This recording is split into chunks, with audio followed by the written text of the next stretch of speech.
Yeah, Jack. Let me ask you. In episode 3, Yeah. We get to the Kim Porter story, and of course introduce Cassie. What are your thoughts as far as them how they portray Kim Porter with this Reckoning documentary? They didn't portray her at all. They didn't. They- That's the thing. They didn't portray her at all. She was spoken for by Kalina. That was interesting to watch. You don't think? Kalina's testimony? She was probably the most pitiful witness they brought up to speak about all of this in the entire thing. Kalina? Wait, why you say that? She was emotional. She was.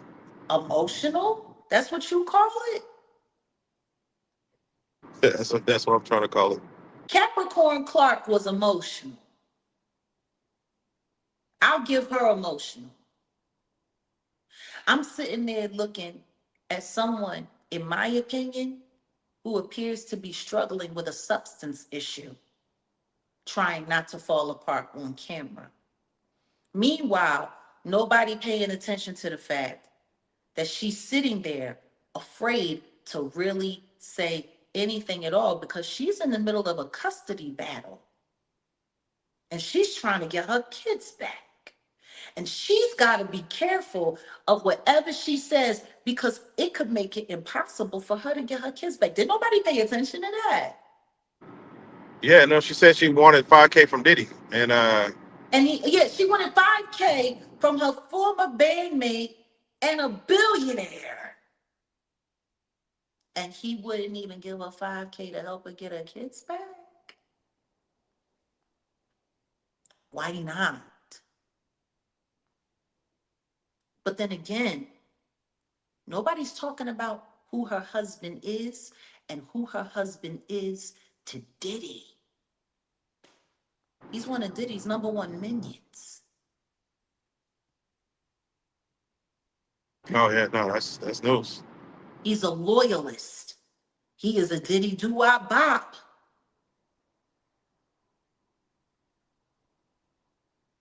Kalina's also bisexual. So I'm finding it kind of interesting that she didn't see anything. She wasn't around anything. She didn't know about anything. And this is not me putting anything crazy on her. This is exactly what she said when she was on Love and Hip Hop Atlanta with Stevie J, who was also not mentioned at all during this documentary. Because Stevie J was living at the Star Island house. Tell me something. How do you have all of that stuff about Lil Rod and there's no Stevie J?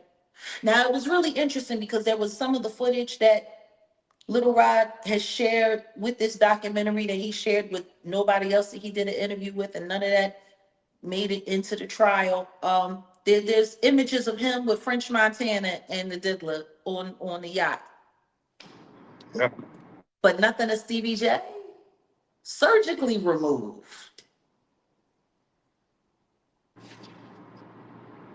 Isn't yeah, that wild? yeah, yeah. See, Stevie J not around. Not at all. Not at all. One of Diddy's main producers throughout the years. And I'm not sure. I haven't bothered to check because I never really wanted to had any need or want to care to pay attention to the Love album. Stevie J don't have no credit on that project at all. And while we're talking about the Love album, what are your thoughts when he promised Lil Rod 250K and they And offered a him house 20? on Star Island? they, they they offered him 29K, and I think what they do is they look at like the fact that Diddy had brought him to Star Island, had took him across the world to create this album. They look at that like that enough should be payment for you to be in this element of putting that on your resume that you traveled the world with me. And they offered him 29K, and now of course his lawsuit is still open. Um, but 29K. 29K. So from 250,000 to 29,000. From 250,000 to 29,000, You got room and board, you got trips on private jets, you got all of that stuff going on. And even if housing him in all of that, like, let's just say they spent $500,000. Let's just say they spent $1 million providing all of those things, and all of the baubles and the this, that, and so on and so forth. Let's just say they kicked out $1 million in expenses. That's absolutely nothing compared to how much money they were looking to make off of that project. That's nothing. Not only that, if one of those records had a hit that he was on, he would have probably been in the ballpark of collecting millions for the royalties, the publishing, all of that. If any of those songs ended up in a campaign, for a commercial, for a product, or for anything, talking about millions. Yeah. So yeah, I don't see, you know what I mean? Like, it's just, once again, it's, I mean, you can sit up there and you can say, oh well, you got this on your resume and you was with me. Like, I've heard some of the girls that, hooked up with Diddy throughout the years, and when they would come to his house and they would walk in the door and he would ask them, so how do you feel? You made it. Like, just being around him. But then again, when you listen to some of the way that he was referring to himself, like talking about he can only compare himself to the Son of God, and oh, it's been so long. So I forgot how to I forgot how to get to my tone, and I've been rapping so long and listening to myself that I forgot how to be myself. And it's like watching, I don't want y'all sitting here looking like watching Jesus walk on water, learning how Yeah. to walk on water. Like, Yeah. No. No. Even the fact that he told everyone, y'all are rock stars. Y'all are hot. I'm the level of hot. So he's saying, don't ever think you're bigger than me when I'm in the room. I'm like, just that thought process is. no, just not even that. He was like, y'all hot and I'm lukewarm. Y'all not gonna don't think I'm gonna sit here and let y'all be hot while I'm lukewarm. That's what he said. So basically what he was saying was, is y'all not doing enough to turn me up. Don't think that I'm gonna let y'all look good and y'all don't work harder at making me look good. But he's referring to himself as God, as the Son of God. Like, I don't know what people want to believe. I don't know why people want to believe what they believe. It's just, it's wild to me. It's just kind of crazy to me. I mean, they did what they needed to do in this documentary. The whole objective of this documentary was to blame it all on Diddy. The devil made me do it. Blame it all on Diddy.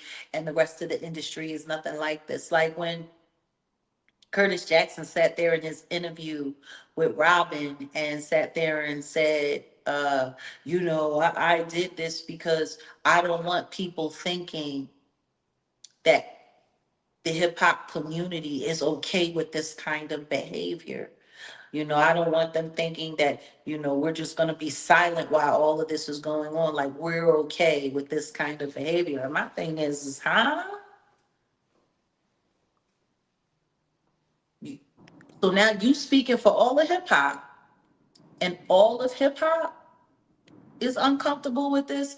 Meanwhile, you got people like Ja Rule who, on the low key, allegedly, Gene Deal has exposed for having his own nude tryst freak offs with Diddy. Like, Gene Deal has sat on multiple interviews and on his own channel and sat there and talked about the time he was bodyguarding and he had to put somebody's cousin in a piano, and how the rapper came out bucking naked, talking about don't go in there. There's a bunch of freaky stuff going on in there. And he pretty much alluded to the fact that that was Ja Rule. eh,